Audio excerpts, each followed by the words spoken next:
So Google News is definitely like one of the very popular destinations for discovering new news, and we always wanted it to be like should have a significant AI flavor where we don't have to sort of skim through a lot of links, but maybe news should be composed for the user, right?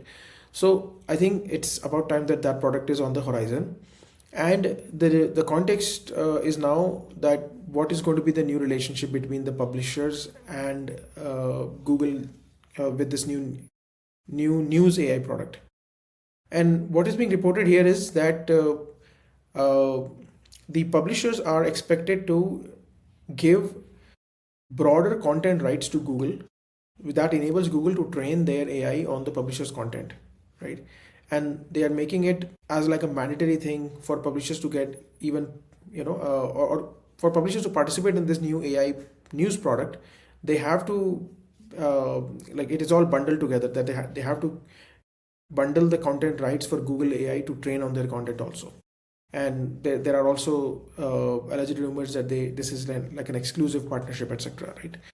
So Google is basically trying to sort of leverage their high surface area. Um, they have this distribution, right? They're one of the largest consumer distribution. They are now allegedly using that to basically strengthen their position in the AI pre-training as well as the overall model space, right? We expect them to launch new consumer AI products, but arm twisting publishers in giving them exclusive rights or rights to train content, these are two separate things, right? Uh, if you look at it from a consumer point of view, we deserve to know the news, right? And we have trusted, sources, or rather, we trust some media brands for their unbiased reporting or whatever is our bias, right? We have our own preferences. And Google has always maintained the position of a neutral intermediary, right? And today, if they are sort of deviating from that position and trying to, in their intent to strengthen their AI position, if they are trying to sort of deviate from their promise to the consumers as a neutral party, that is going to be a little sour from a consumer taste point of view, right? And uh, I think what it means for publishers is to basically start investing in their own AI products. That is very important.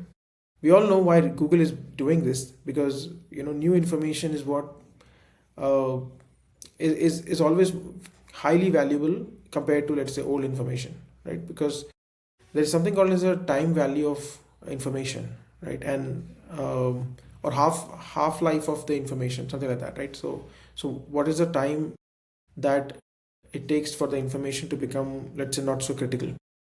So that is like, so in somewhere on the internet I read that it's just 2 days, right? In 2 days the information becomes half as relevant, because the domains are evolving quite fast, right? So the latest information is of very high importance, and people like Google are trying to use all their muscle, all their industry weight to get access to it in the best possible way. So I think uh, this should ideally give way for a more open industry standard where independent journalists, there is anyway a large volume of independent journalism that is happening on platforms like um, there's this YouTube. newsletter platform. There's YouTube as well as there are a bunch of newsletter platforms where like Beehive, etc., right? Where independent journalists are having their own subscriber base. Right. So I think it will fuel that let's say direction. It will act Mhm. as a tailwind in that direction, and I would also argue that much of it should in the coming 5 years we should see a blockchain based solution for news, especially, right, where individual sources have their own reputation on the blockchain.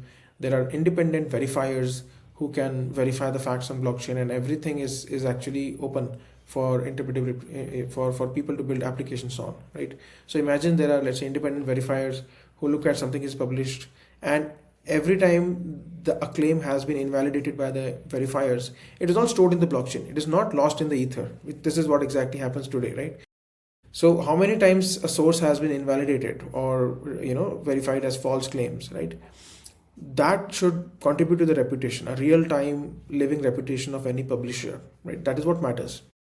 And that once it is there, right, publishers can then actually have an open market where high reputation publishers over the blockchain can give access at a premium, right, to AI crawlers or anybody who wants to use their content.